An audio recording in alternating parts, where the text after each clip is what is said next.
Believing in oneself is a magic. If you can do that, you can make anything happen.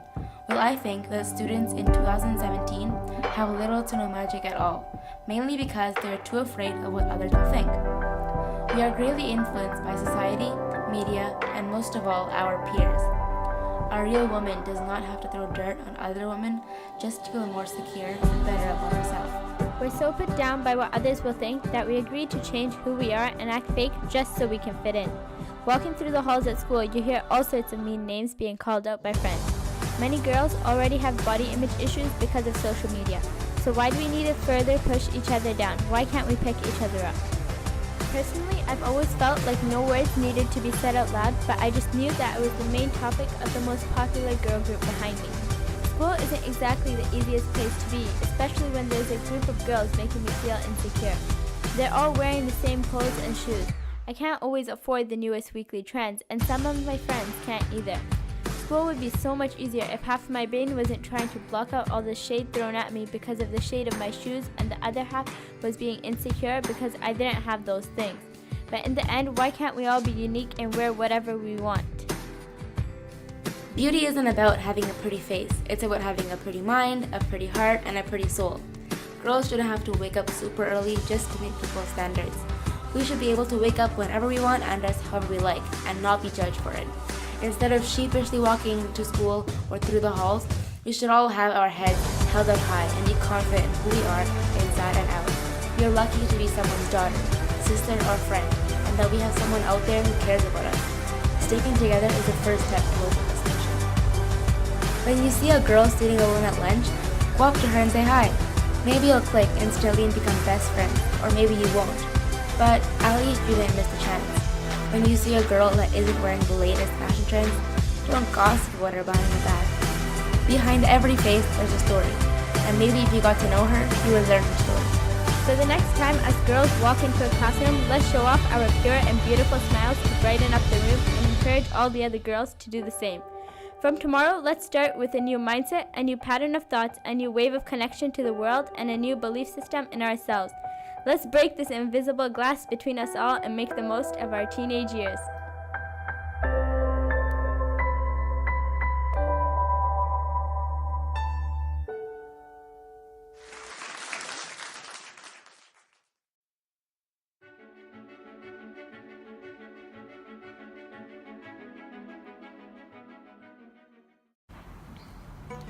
Four summers ago, I remember sitting outside on our balcony after breaking my fast on the last Ramadan night before Eid. I had just put down the phone after making a call to my grandparents, who at that moment were already preparing for celebrations. All my aunts and uncles would make it to my grandpa's house, and they would spend the day together. I could hear the chaos of the children running about as they chased each other, all while I listened to my uncles complain about filling the house with coffee and sweets just in time for the guests to arrive. I remember thinking, that was so beautiful, mashallah. I had recently been thinking a lot about this, how, as much as it has been a privilege to grow up in the West, it meant that me and my family had compromised the chance to grow old with our relatives. I felt this especially growing up in a neighborhood that lacked a sense of diversity. I was the only Arab Muslim girl in my senior class. Now, don't get me wrong, it was a blessing to come from a small knit family. We really trusted each other. When it was good, it was really good. And when we fell together. But there were some nights, especially during Eid or Ramadan, that I felt like I missed my family. But how could I miss them if I had never really known them? That year, we decided to take a trip to Jordan during my spring break. And I remember that I promised myself I would take advantage of every moment. I wanted to build a relationship with my grandmother. I remember that I wrote down all the things that I wanted to ask her. And on that trip, I did just that. We lived every moment. Every morning I sat with her and we talked from politics to her youth. She even casually noted to me how her and my grandpa had lived an epic love story of separation and reunion after she fled her village in Nablus, Palestine at the age of 16. That visit was everything that I wanted. Bonds were sewed where they were meant to be, and when it was time to leave, I cried the whole plane ride back. And then, 4 weeks after I arrived back home, we got a phone call. My grandma had passed away suddenly.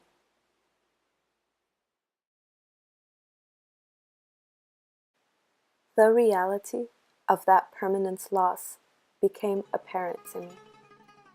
I will not grow up with my family, and I can't go back in time to redo those years of separation.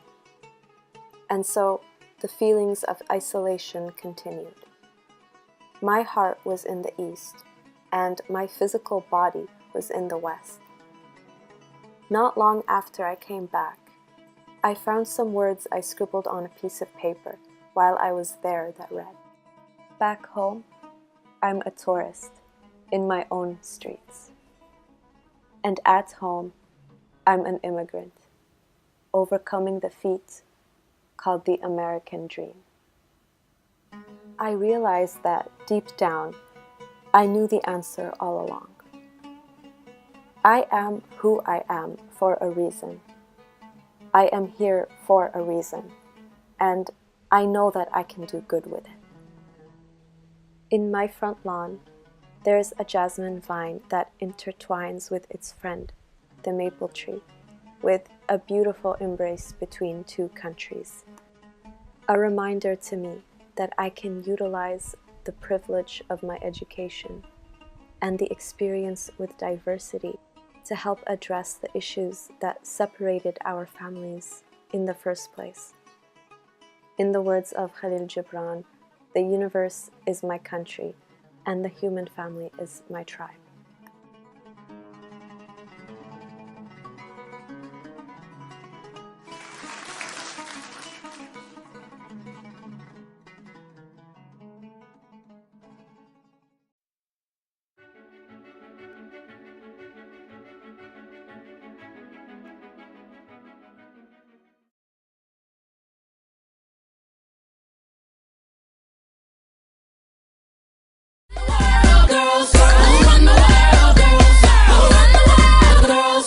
Some of them men think they freak this like we do, but no they don't. Make your check come at the neck. Disrespect us, no they won't. Boy, don't even try to touch this. Boy, this beat is crazy. This is how they made me. Houston, Texas, baby. This goes out to all. Living in a first world country with a progressive family made up of 75% women, I think obvious sexism doesn't exist like we see in the media.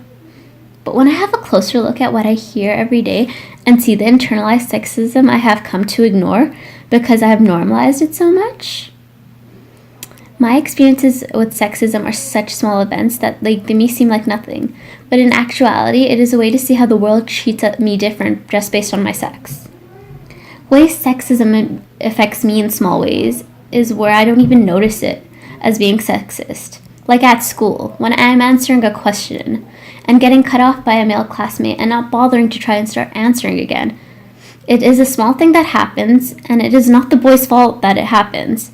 It's what we're conditioned to do. He doesn't mean to be rude by interrupting me, but cutting off women talking is just so normal, it doesn't even seem wrong. You don't think you should call them out on it because of the patriarchal standards that women should not interrupt and listen, even if the male interrupted them. But this belief is so deep-rooted in us, we don't even realize it happens.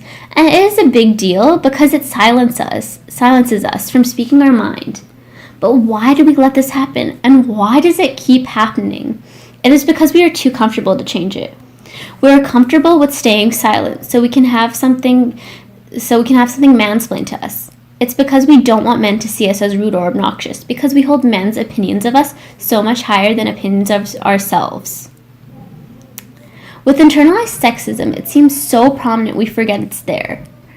I know that sounds crazy and confusing, but here's an example of what I mean.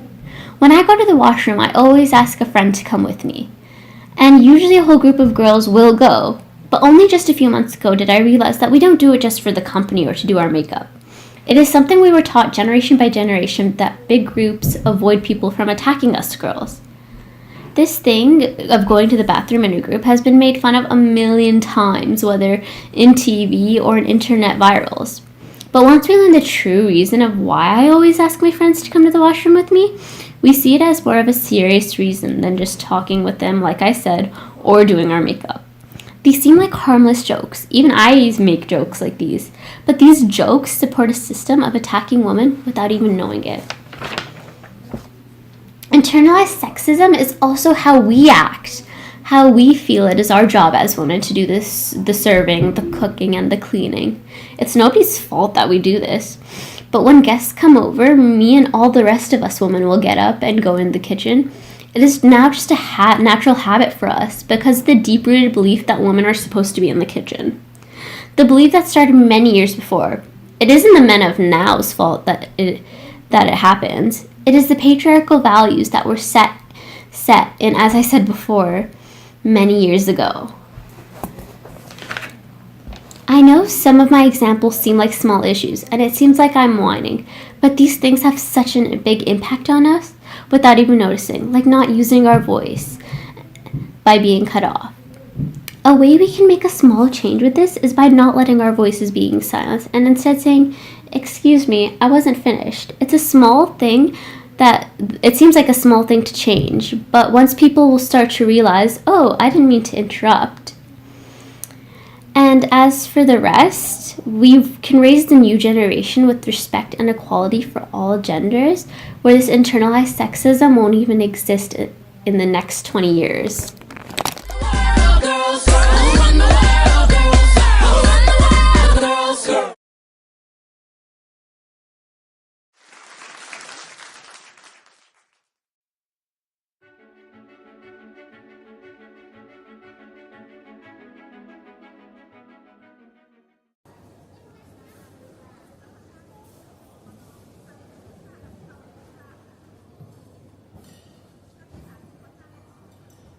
Hi, my name is Hannah Poulton, and I'm here interviewing Muslims.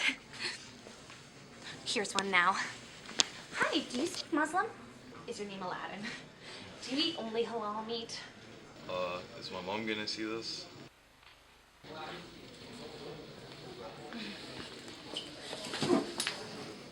My friend was sitting there. Are you oppressed? What? Are you bald under there? No. Do you have ears? Who are you?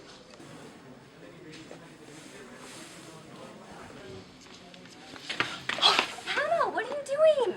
Oh, I'm interviewing Muslims. Hannah, I'm Muslim. Well, what do you do in your spare time? I hang out with you. Oh. It just doesn't make sense to me. Okay, you don't even fit the profile of a Muslim. You're wearing jeans. You drive a car. You have blue hair. You have a job. Where's your headscarf, by the way? Is it at the dry cleaners?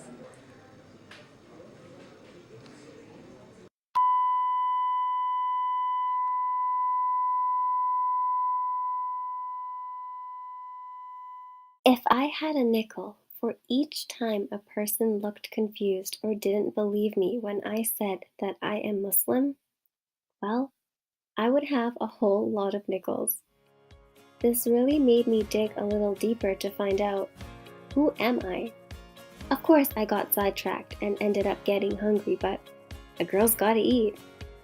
I eventually began to write down what makes me, me. I'm addicted to the gym. I love yoga. I love rapping as if I am the female version of Eminem.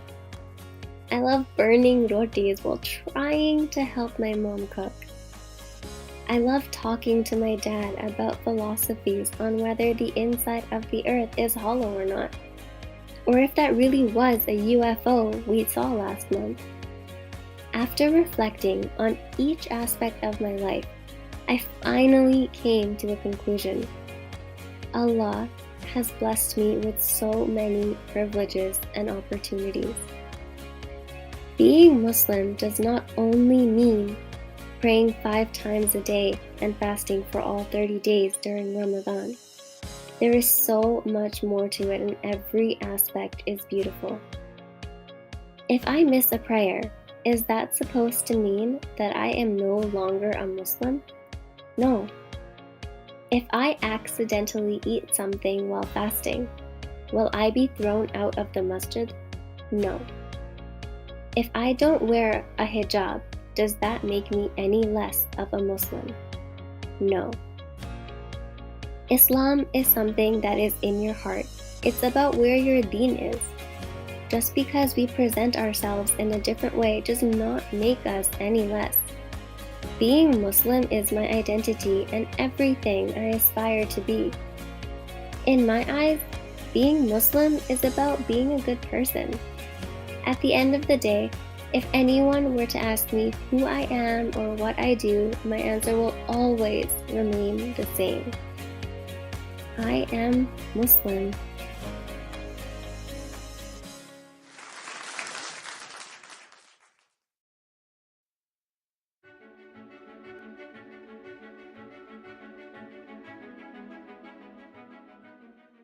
سلمى يا سلامة رحنا وجينا بالسلامة. When people ask me about my story, I don't know what to say. What story should I tell them? I have many. Sometimes I feel like my story is the story of many people, all mashed up together.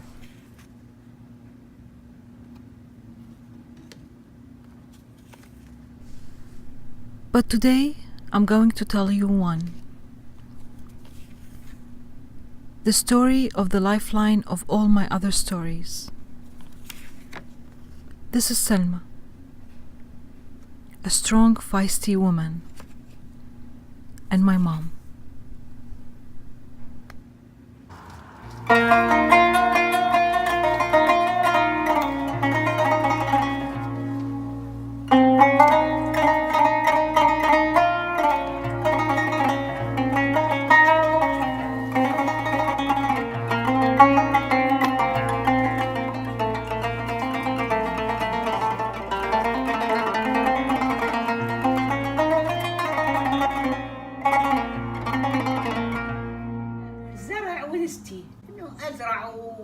واشيل واحط وهاي من اشوف نبته لطيفه وحلوه نروح لاي مكان اريد اخذها وياي، وحتى يعني اي زرع عندي ما يعني صدق يعني انقهر من اتركه وراي من اسافر، واحنا تنقلنا بعده مكانات.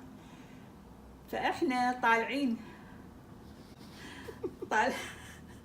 طالعين وياي الولد ديما وعبودي زين كل واحد جايب زرعه، ونزلوا من الطياره شايلين كل واحد زرعه، يعني فشي عزيز عليه ما اريد اتركه، ما احب اتركه. She held the family together through so many ups and downs. She was always the one who, whatever life threw at her and our family, stayed determined to be the one who writes the endings and makes them good, happy endings. She gave birth to me in 1974 in Lebanon. I was few months old when the Lebanese civil war started. And a few years later, we found ourselves back in Iraq, where my dad became a political prisoner and was tortured for 3 years, or 1,000 days, as he puts it. She was only 36 years old then, with 4 little kids. I was 5, and my little brother was 2 years old. بديع طبعا احنا اي شاي اخر ما مخدر طبعا ما نتونس بيه.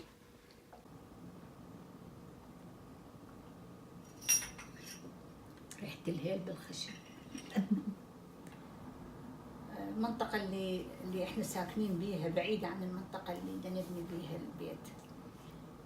طبعا أنا كنت موظفة أشتغل فآخذ الأولاد وياي بالسيارة أحطهم وآخذهم من المنطقة هاي للبيت وأنزل طبعا بالكراكيب بالإحجار وبالمدري شنو ويا العمال وهذا صح وهذا غلط وهذا مدري إيش وهذا يعني إلى أن يعني أحاول أشياء الغلط أشرف عليها والأشياء الصح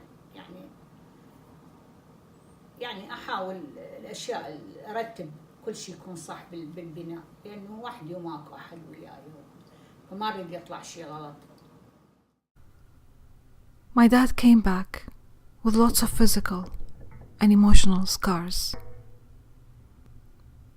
She took care of that and never stopped working or providing for the family. At age 42, she gave birth to my youngest brother, Abdullah. It was a refreshing addition to the family. A baby who hadn't witnessed the hardship. Little did we know, it was not the end of it. طلعنا إنه مفكرين إنه يعني كم سنة ونرجع، فصارت الظروف إنه يعني مو ما نرجع، ما نقدر نرجع. نطلع الأشياء اللي يعني نقدر نديم حياتنا، وفعلا هي هاي اللي دامت حياتنا برا طالعين أي شيء تطلعين أي طبعا. فبالنسبة لي عندي جرأة أقدر أتصرف بهيجي مواضيع، بس بنفس الوقت يعني أخاف مثلا ولدي أخاف أحملهم، بس مرات أنت من صايرة بموقف يعني موقف صعب وتعرفين إنه ما عندك غير هذا الحل، تضطرين يعني تجازفين. فكنت يعني بعض الأشياء مثلا ذهبي مثلا يعني أنا أشيله ولا هو مو هواية يعني فشي، بس يعني ممكن يمشينا فترة. طبعا ذا الأطفال كانوا يخافون وأنا هم أخاف عليهم، بس بنفس الوقت يعني أشجعهم إنه يعني ما عندنا غير حل، لازم تكون جريء، لازم كذا، لازم. فدائما يعني هيجي مواقف تحتاج جرأة وتحتاج تصميم شيء مالتي وأريد أعيش بيه وأعيش ولدي وهاي بالوقت اللي أنا ما يمنعوني أطلعها، فأضطر أصير جريئة حتى أقدر أخلص الشيء اللي أريده. The Japanese believe that cracks and scars in a plate makes it more valuable. So they fill it with gold and light. 3 more wars, 5 countries later, my mom is still the glue that keeps our family together. She's still determined to write the endings and fill the scars with gold and light. سلمى يا سلامة رحنا